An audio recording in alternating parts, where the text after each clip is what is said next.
We've chose a few pieces of Duncan's work within the Charleston Trust for my collection. This house is called Charleston. From 1916, it became the home of the Bloomsbury group artists Vanessa Bell and Duncan Grant. All the way through the sort of 60 years that they were living there, they were always decorating parts. They very much took control of their own environment and made it their own.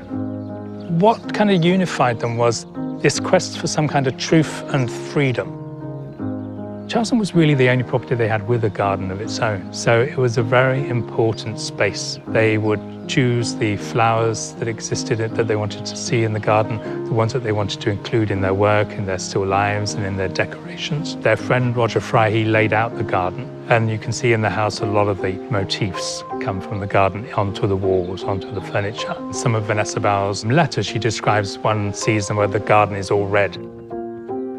We have some really lovely examples of Duncan Grant's work, and you can see how his style developed over the first sort of the 1910s and the 1920s. We've got a blanket box that he painted. On the front, there's the figure of a swimmer with these wonderful green, and underneath the lid is a painting of Leda and the duck rather than Leda and the swan.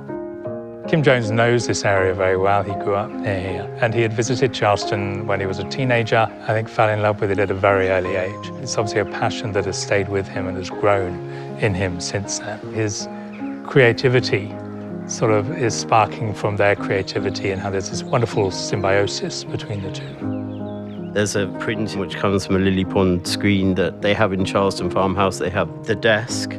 And then we looked at the idea of silhouette and the way he painted. It's kind of like the things that draw together that give it that certain feel to Dior, I guess.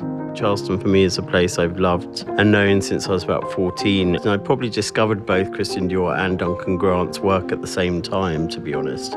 It's been with me through my life, and it's weird how both these men have been sort of in the background of my life and now in the foreground of my life.